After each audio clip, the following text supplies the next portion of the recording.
Essa semana eu tive o privilégio de estar com meu amigo Olavo lá na Weinhaus Exzellanz, que tem vinhos maravilhosos, é um lugar que eu já falei para vocês, merece ser frequentado, um lugar realmente especial.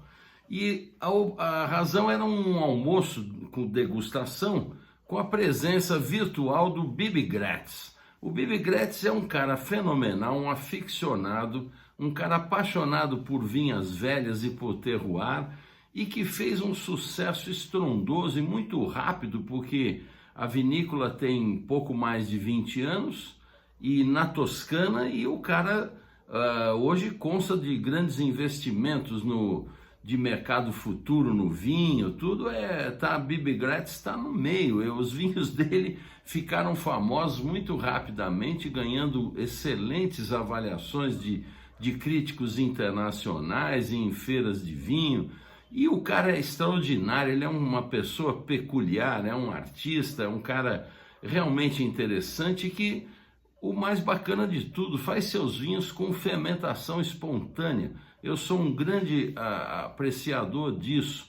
E nós degustamos uma série de vinhos dele, como o Bugia, o Testa Mata, tanto o branco como o tinto. Aliás, esse Testa Mata, que é branco, que é o Ansônica da ilha de Gílio, é fenomenal. Um vinho com untuosidade, muito floral, denso, com acidez, e que harmonizou com um carbonara maravilhoso que foi servido lá para gente, porque tem uma estrutura de almoço também lá na Weinhaus. O lugar realmente foi fenomenal. Ainda teve o Casamata, o Sofocone, bom, nem vou comentar do Sofocone, que o rótulo, esse nome tem uma coisa bastante maliciosa, o Testa Mata e o Colore.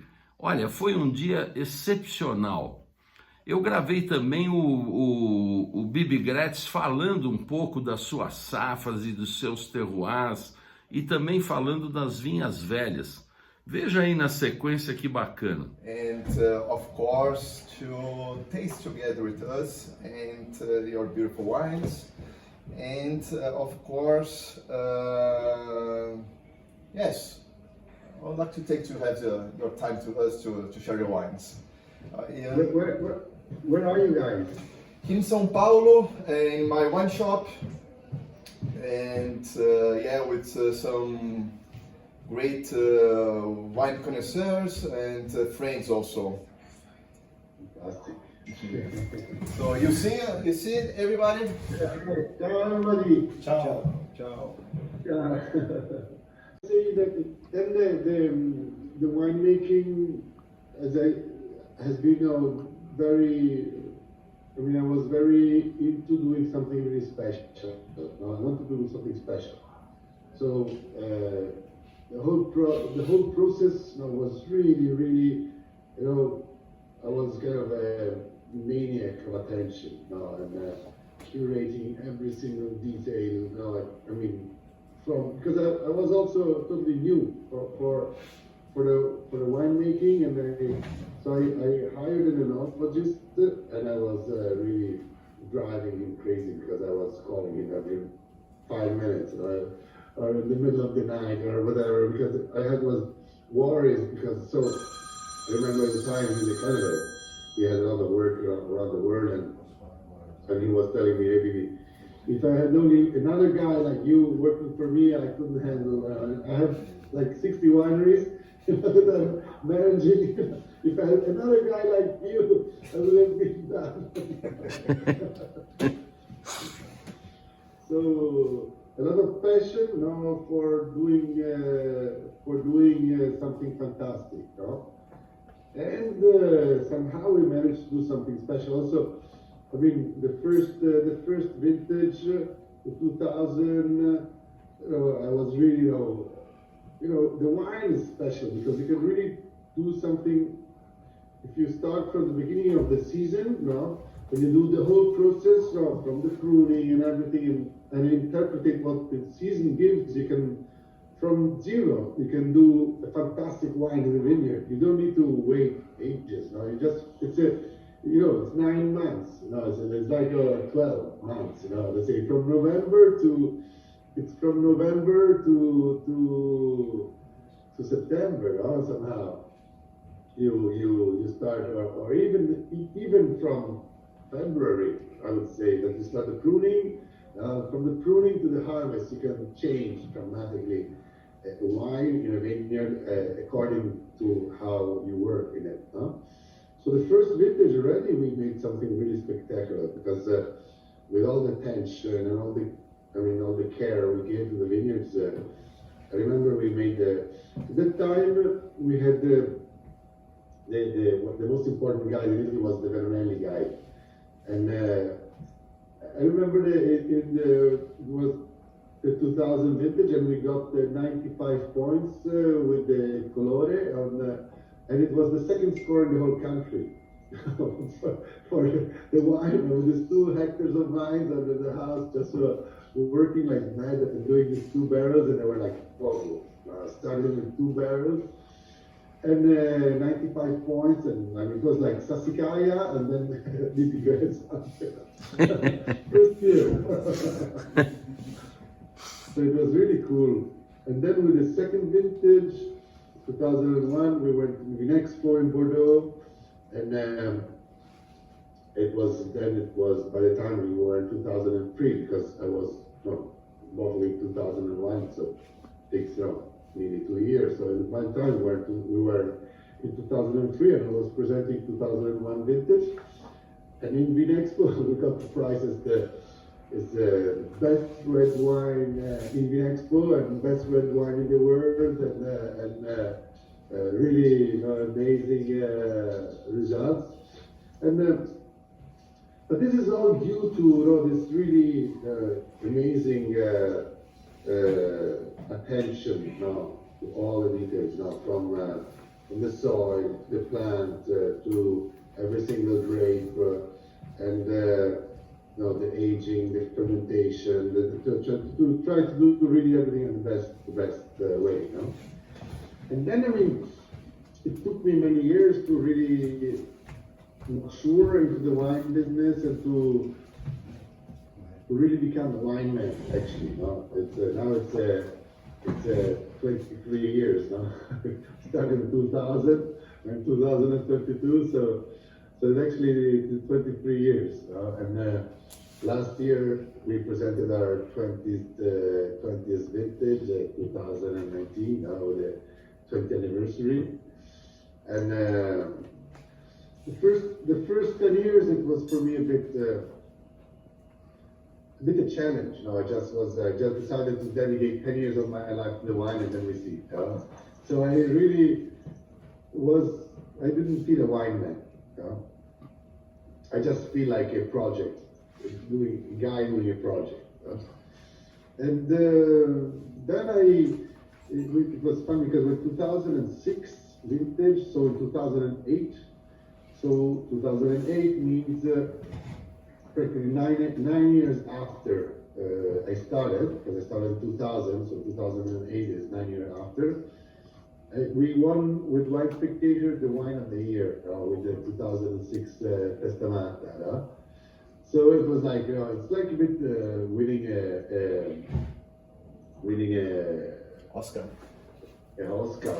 In the wine business is crazy, because especially at that time there you had James Sackling together with Wine Spectator, and when they gave you something like that, at that time there was nothing. I mean, it was really like shaking the walls, like wall break, and it doesn't exist now anymore, because before you had or Robert Parker or this combination of James Sutton and Wine Spectator. Now you have many different, very good tasters, but you don't have one that has that power there like those guys had before.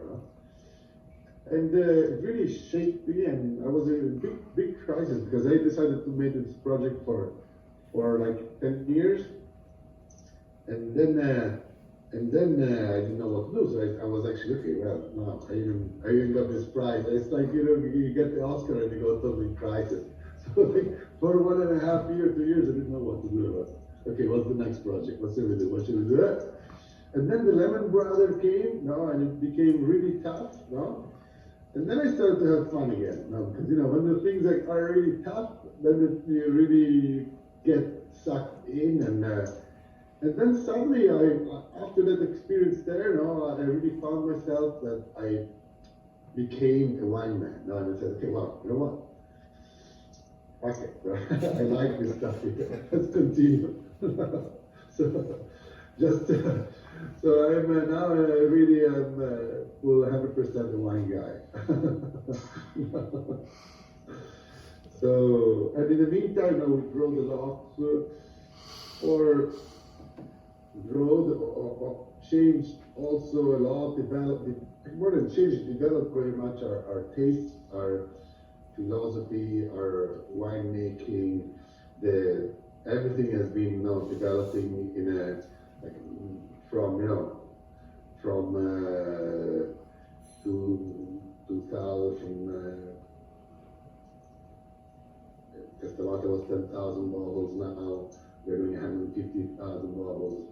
Colore was 600 bottles. Now we are working in the vineyard for working around 40,000 bottles.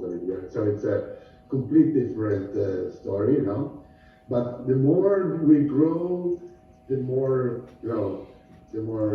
the better team we have, the better quality we achieve. It's really amazing. And also the style. Before the first years, we were very into concentration, and with the idea that the more the better. Really, we had this wine that from 2000 to 2010 are like rockets on the wine. You open them and like still, they are really incredibly powerful, and they are aging in an incredible way. Really fantastic wines, and but incredibly powerful. A lot of energy. I was really trying somehow to capture the energy of the sun and really to get it into the glass. Really, the idea of this incredible energy in the glass.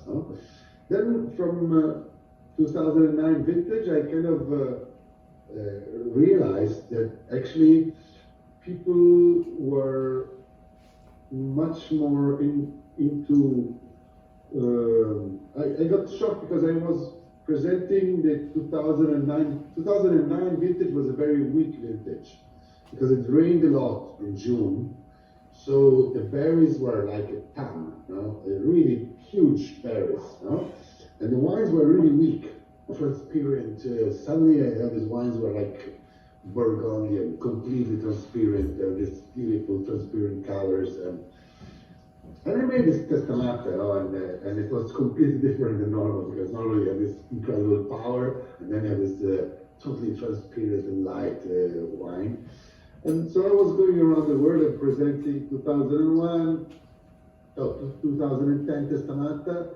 It was a power bomb, like 600 grams per plant, green harvest, concentration of every kind. Really bounced around the bar, really powerful. And I had 2009 Colore, 2009 Castellata, which was completely weak, transparent, and gentle, feminine, this kind of Burgundy wine. And people were tasting these two wines, and they were, saying, "Oh wow, this Castellata 2010, fantastic potential, great Asian potential, 98 points, one spectator, fantastic, boom, boom, boom." And you had the 2009, which was, low points, with one spectator, transparent, and so tasting the two wines, fantastic, 2010, okay, give me 2 cases of 2009. All over the world. I was going around the world and everybody was answering the same, So I said, shit, I didn't understand anything. I'm completely off track here. So from 2011, we went back in the vineyard and started working in a complete different way, and leaving more fruits. Instead of leaving 2 tons, we were leaving try to give more and more and more fruits. Now we are getting 7 tons. I mean, up to 2010 we had 2 tons, 2.5 tons. Now we're on 6.5, 7 tons in the same vineyard. Yeah? So we had much more grapes, much more fruits, and also I like to say for fun, much more water, yeah, because you have more juice. You know, in the grapes and the wines are much more transparent, more elegant. You have this gentleness in this taste. You know, taste 2019, which is a kind of the ultimate expression so far of. Also, the 15 is amazing. Let's say I have this. The 15 is the first vintage where we really managed to put together this concept again of this transparency. So 15, 16, and then 18, and then 19.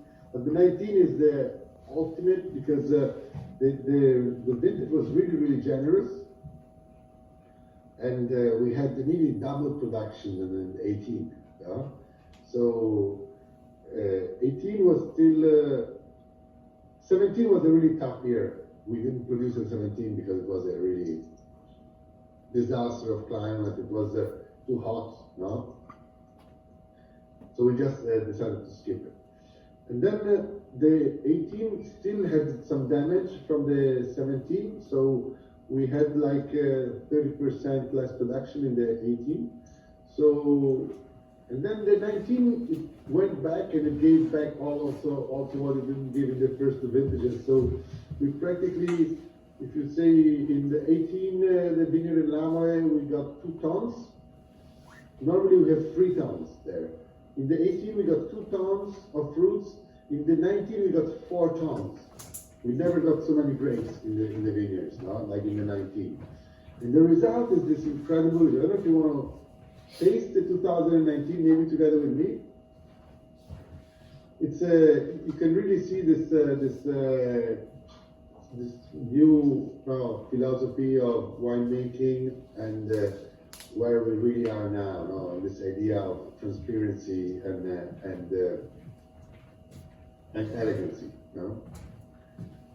So I don't know if you want, we can taste like or Testamata or Colore together to see where we are now. Well, if you feel like, you can taste something together. Yes, let's do it. Let's do it. It's a very.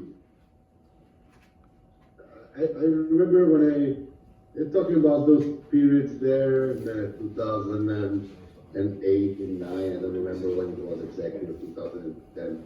I remember there was this, I was drinking together with a friend of mine. We opened up a bottle of Riesling of Romane Conti, yeah?